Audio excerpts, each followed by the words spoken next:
Good morning, Digit fam. Adam Doud here with another day's worth of tech nibbles for you to munch on. And as I write these words, the sun has yet to come up, which can only mean one thing. This is another podcast brought to you by Insomnia, which, if we're being honest here, are usually the best ones. So let's just dive right in before the caffeine takes full effect. It is December 11th, 2019, and this is your Digit Daily.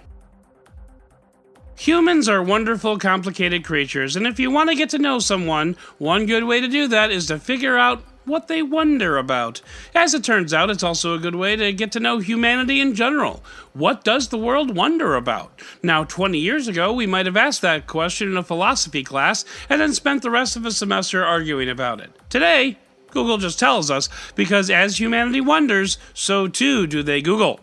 So today, Google released the most popular search trends of 2019, and if you were to believe the heartwarming video at the top of the page, people were inspired in 2019 to reach the better parts of themselves and others. Google put together a montage of hero-related searches, including not only fictional heroes like Tony Stark and Captain Marvel, but real-life heroes like firefighters, police, and a slew of inspirational stories, like the mom who built that contraption to allow her son to skateboard for the first time. Stuff like that.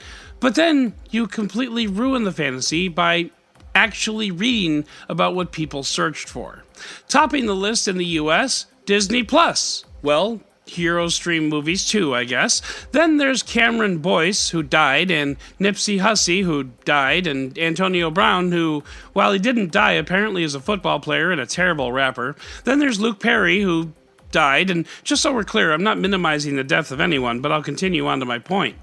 Also on the list, we have Avengers Endgame and Game of Thrones, arguably two significant cultural phenomena, and we round it all out with the iPhone 11, which is the first time the iPhone has hit the top 10, so well done, Apple. And then finally, we have Jussie Smollett and just no. Would someone care to point out the heroes that people are searching for? Don't get me wrong, I like the MCU as much as anyone, but there is not one real-life hero in this list. So what the hell is Google talking about? The results for the world aren't much better, with cricket, or as I like to call it, bouncing baseball, taking 3 of the top 10 spots, iPhone, Avengers, Game of Thrones taking 3 more, and throwing Joker into the mix makes 4. Plus, when you look at the news headlines, you've got Hurricane Dorian, Notre Dame, Area 51, government shutdown, and over in People, we've got Antonio Brown and Jussie are back, also with Kevin Hart and the ageless Lori Loughlin, and still looking for heroes. Bottom line here is people in the US and around the world search for celebrity deaths, celebrity f***ups, and entertainment. Not exactly stunning insight, and as much as I want to believe that the world is interested in actual real heroes, that's sadly just not the case. Or at least they are interested in real-life heroes until the next celebrity dies or f***s up. Then we obsess. Hey folks, I'm just a messenger here. So while we contemplate the deeper meaning of our search history, let's head on over into the Roundup!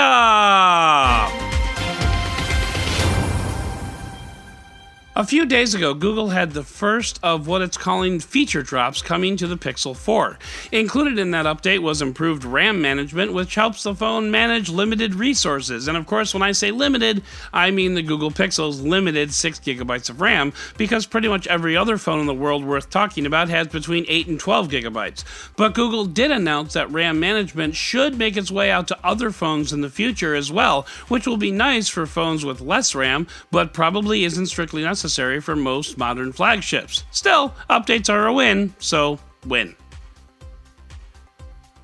Speaking of updates, Apple's new Mac Pros are out now, and along with them comes the Mac Pro Display XDR, starting at $4,999 with an upgrade option for a matte nano texture for just another $1,000. But should you opt for that upgrade, and let's face it, what new wouldn't, you'll only be able to clean the screen with a special Apple-made dry cleaning cloth, because of course you will. That's right, water and microfiber isn't good enough for this nano texture, but it's delicate enough that water might hurt it, I guess. Plus, the cloth itself isn't available in retail stores. If you lose it, you'll need to contact Apple support directly for a replacement, No word yet on the cost of that replacement. And of course, if the polishing cloth itself gets dirty, you need to hand wash it with dish soap and rinse it out and then let it air dry for at least 24 hours. Please, folks, I don't treat my kids this well, so I'm fairly sure a Nano Etch Pro display is not in my future.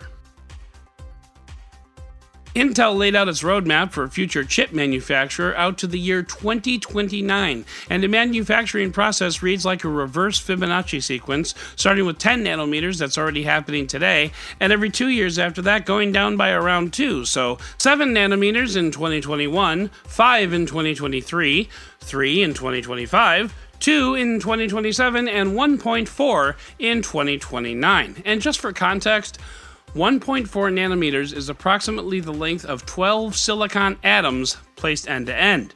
And if your mind isn't completely blown by that idea, you're in much better shape than I am.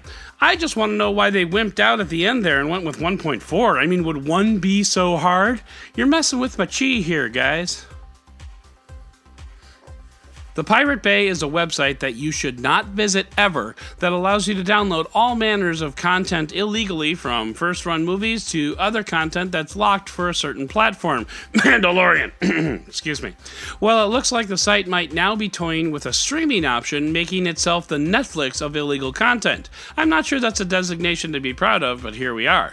And this is the point in the podcast where I need to reiterate that you should never download nor stream intellectual property illegally, including movies, TV shows, apps, etc. Don't do it. It's not cool. And I get it. Sometimes content is region locked. Sucks to be you. Don't do it. If you're looking for a nice long read, Lauren Good over at Wired wrote a profile on Simone Giertz, formerly the queen of robots. Well, she no longer has nor wants that title. She's recently refocused her efforts on more worthwhile efforts, including self-training to go to space, and that's a long story in and of itself, and of course Truckla, the modified Tesla 3, which Simone converted into an El Camino type truck, which, by the way, looks way better than the Cybertruck. So if you have a few minutes, give it a read. And finally, speaking of space, we've been a little light on the space coverage of late, so let's talk about NASA unveiling the most powerful rocket ever built. And this is the part where I normally insert a dick joke, but I think at this point they just kind of write themselves, don't they? Anyway, NASA ran a successful test on its Space Launch System, or SLS, which is expected to be a part of the Artemis moon mission in 2024. The test pushed the rocket to its limit, and it failed at 260% of expected flight loads, which, for those who can't math, is over twice the number of flight loads this rocket will carry. So since it seems to be durable enough, NASA can officially build this thing for reals and start testing the final rocket in 2021. NASA tests things a lot. So that's going to do it for today's Digit Daily. If you'd like to learn more about any of these stories, check out the links in the show notes and subscribe to our daily newsletter on digit.com. And if you like what you heard, subscribe, leave a review, and don't forget to tell your friends about digitdailypod.com. Once again, I'm Doud, Dead Technology on Twitter, and we'll talk again tomorrow.